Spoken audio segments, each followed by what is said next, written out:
Well, there's no easy way around it. The world is scary. The problems that we're facing right now are complex. The future is uncertain. And we are bound up with a whole bunch of strange people, and we don't necessarily trust each other, and we might not like one another.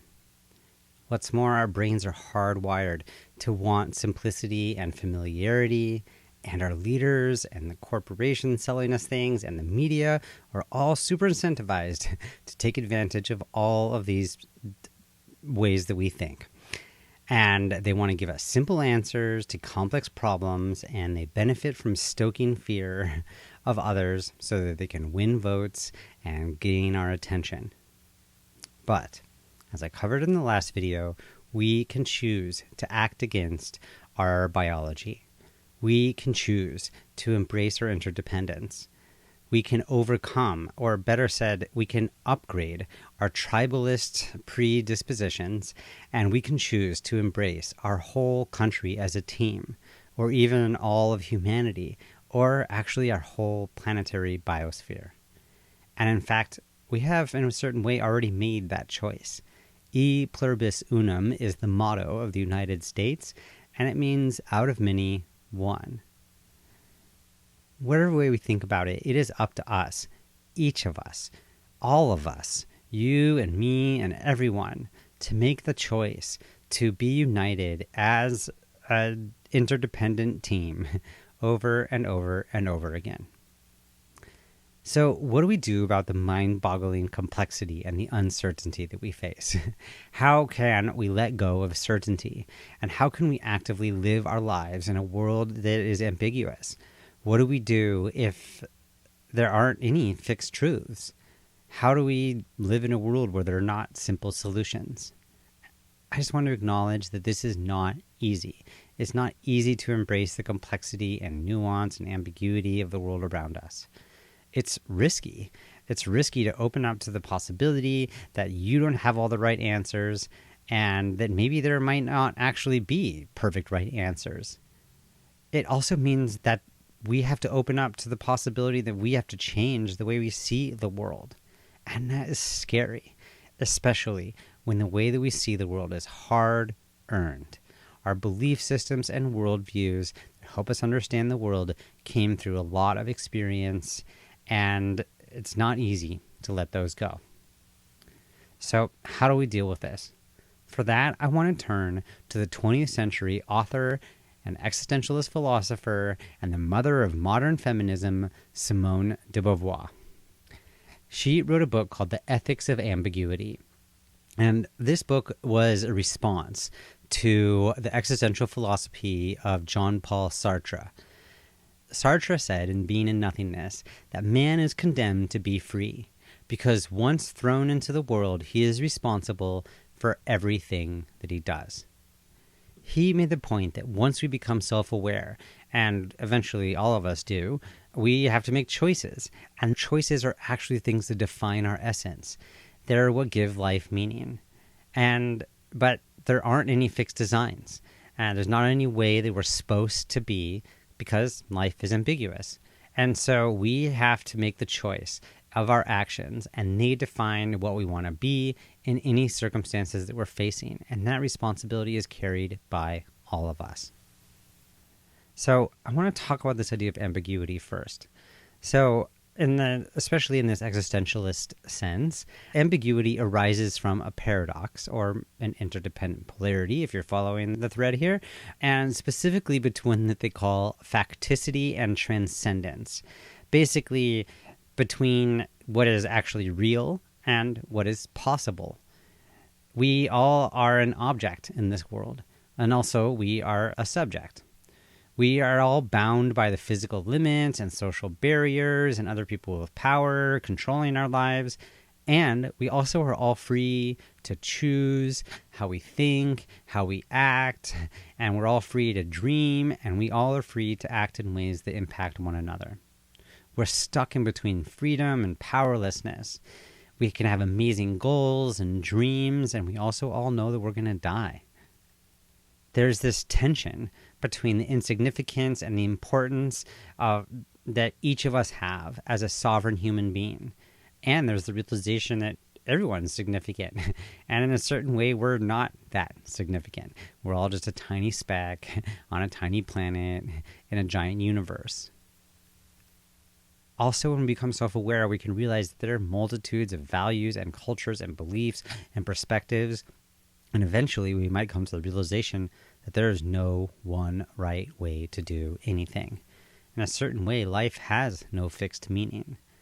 Now, this isn't absurd, as some philosophers have said, because we can find and we can create meaning. And in fact, determining one's life's meaning is up to each individual. And each of us make this determination depending on our commitments and our actions and our predilections.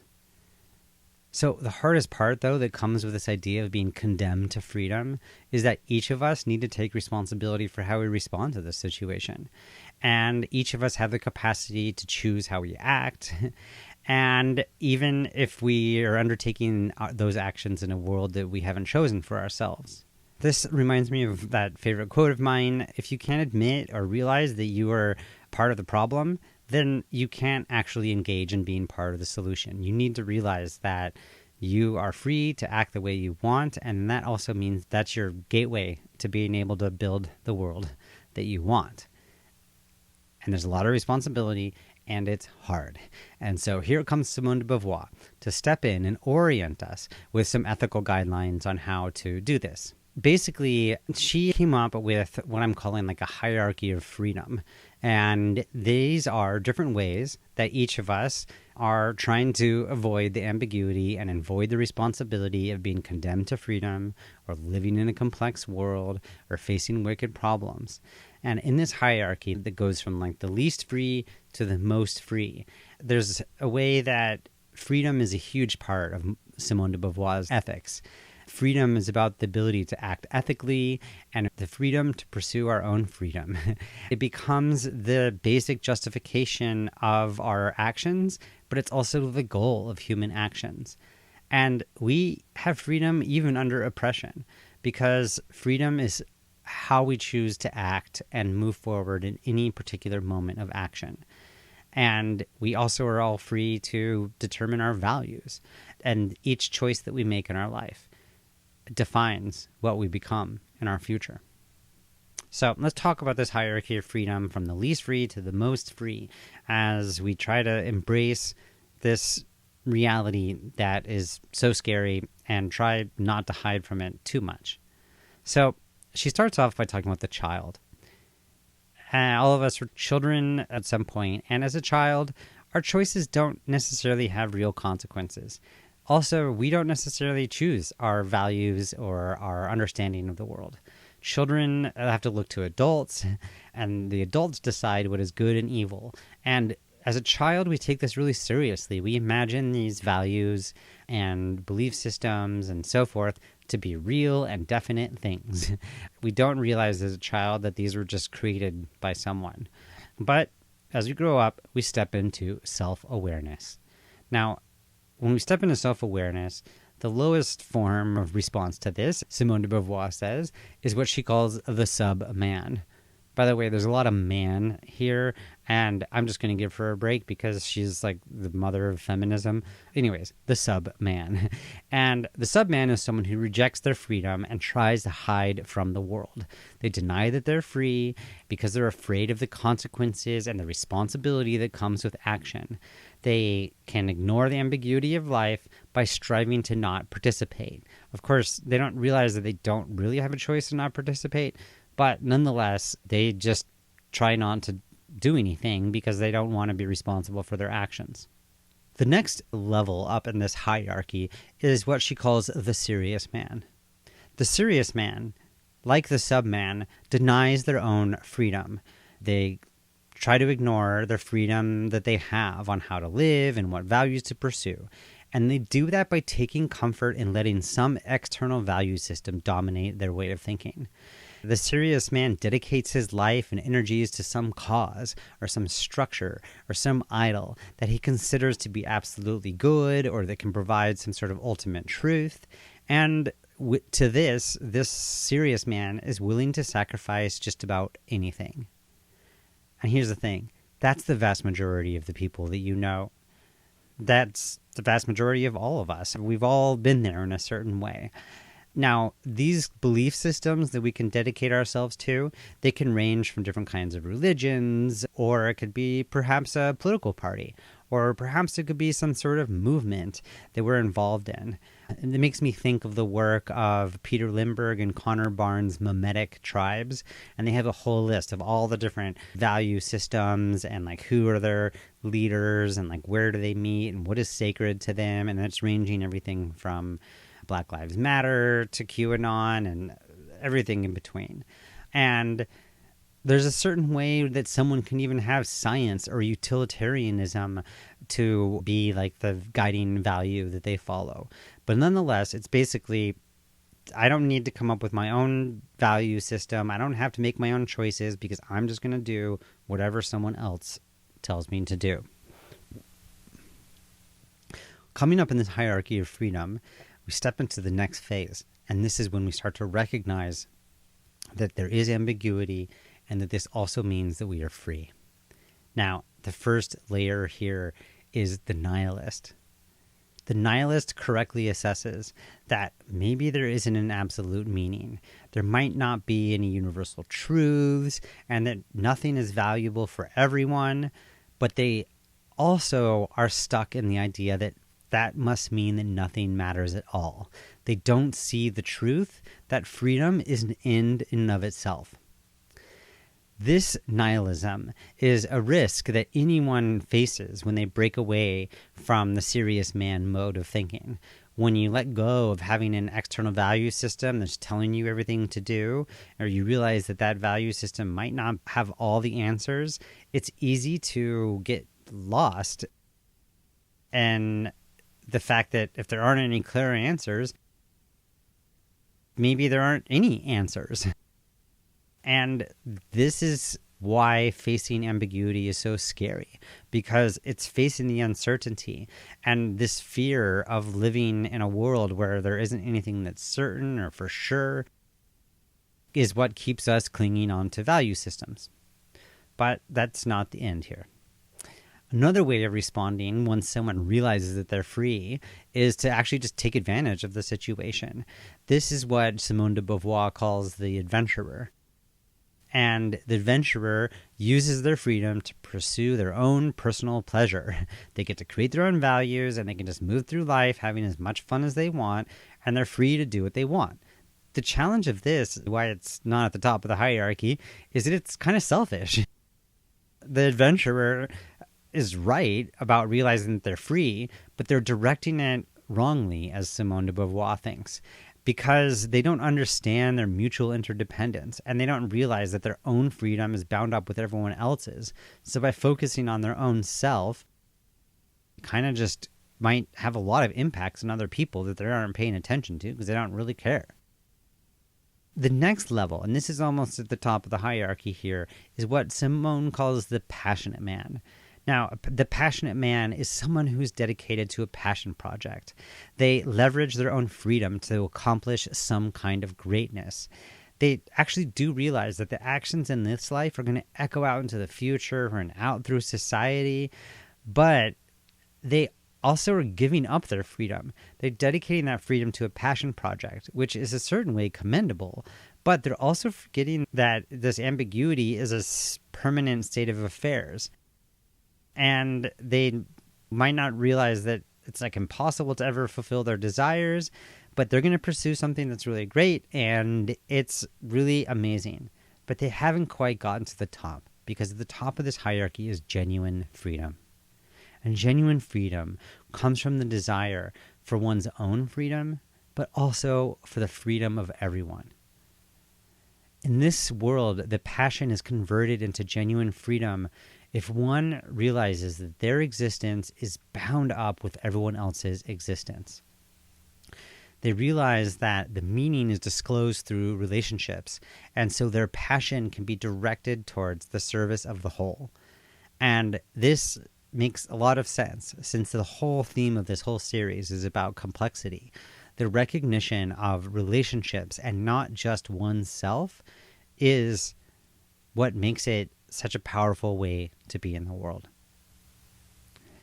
Now, there's a couple other things that I want to add here beyond this hierarchy. Simone de Beauvoir adds another category, and she calls this category the tyrant. And the tyrant is people who take their freedom and they trample on others. They have a quest to fulfill their own desires, and they aren't caring about the impact on others. Now, the tyrant can almost fall into all categories. It could be a passion project or just someone's pleasure that they're going to stomp on each other. Or someone who's the serious man, who's fighting for some other cause, some sort of authoritarian project.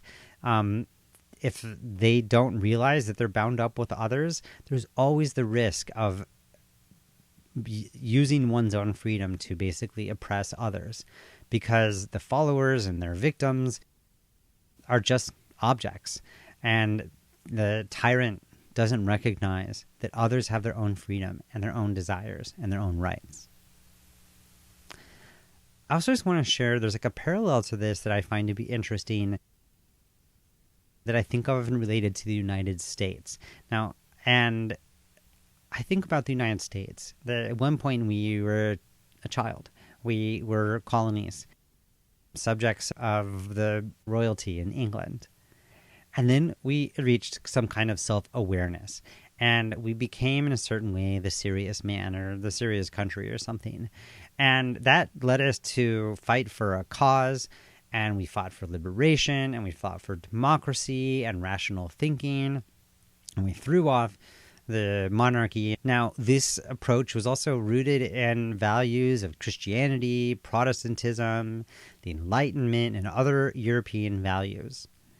And those also included colonial thinking that was able to justify enslavement of people and genocide of Native Americans. And that was something that actually, that focus, we benefited from having that focus on our project, but it also had, of course, its downside. And as we grew and we recognized our own freedom, and as we became to recognize our own freedom, and we realized that we had to take responsibility for our actions. And this is leading us to the moment that we're in, at least in this last century at least, but definitely currently. And so once again, there's a choice on how we respond. We can double down on those past values, go back to the serious country mode of thinking, or we can have nihilism and just like give up on the meaning. Maybe it's all just meaningless and just throw it all off and just try to ignore it all. We also have the choice to just go all adventurer and live with frivolity and selfish pleasure. We can, as a country, pursue some kind of passionate cause of transformation. Or we could engage in tyranny.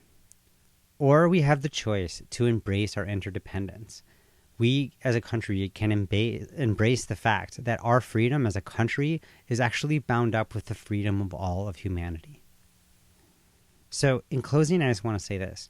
When we're faced with the ambiguity and complexity and nuance of the world, we each get a chance to break out of the illusion that there are any right answers to this, to any of the questions that we're facing.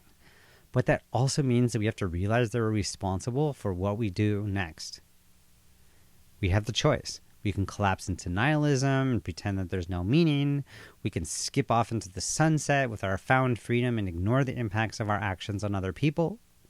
Or we can embrace our interdependence, and we can take on the responsibility of building a future that strives for liberty, justice, and freedom for all. In the next video, I'm going to talk about integral theory, spiral dynamics, and developmental politics. But basically, I'm going to share with you a process for growing as an individual and having an ever greater understanding of our interdependence and how to respond to the reality that we are all bound up with each other in a complex situation. Thank you for watching this video.